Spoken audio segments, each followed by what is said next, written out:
I'm Dr. Katie McHugh. I'm a scientist with the Sarasota Dolphin Research Program, and I'm here to tell you about the life of a Sarasota Bay resident bottlenose dolphin, a local celebrity of sorts named Beggar, who was notorious for approaching boaters and begging for food for more than 20 years. Normally, wild dolphins will use a variety of tactics to find and catch fish, and they rarely approach humans. However, just like our pets and like other wild animals that can develop problem behaviors, dolphins can also learn bad habits if they get food in connection with people. They can even teach these unnatural behaviors to others. Often, the items fed by people are unhealthy or abnormal for wildlife, and these close encounters can be dangerous to both the animals and people involved. So it is important to avoid direct contact with wild animals whenever possible, and instead watch them from a safe distance. Feeding wild dolphins is also illegal under the Federal Marine Mammal Protection Act, and can result in a hefty fine to people caught violating the law. In addition to being dangerous, when wild animals become habituated to taking food from people, they may end up having abnormal lives in other ways too.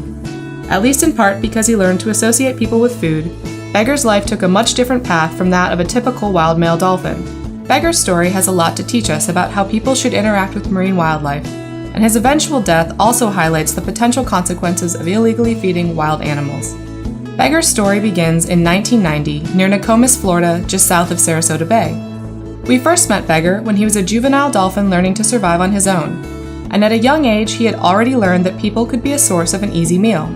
He was seen regularly during our population monitoring surveys over the next 22 years, occasionally interacting with other begging dolphins and almost always in close proximity to boaters. Although he lived to be a middle-aged adult, Beggar traveled in an extremely limited home range, and he did not form normal male social bonds, nor was he a father as far as we know. Instead, he spent most of his time alone, interacting with or waiting for boaters, rather than traveling, feeding, or socializing with other dolphins. Unfortunately, Beggar's story came to an abrupt end on September 21, 2012, when he was found dead.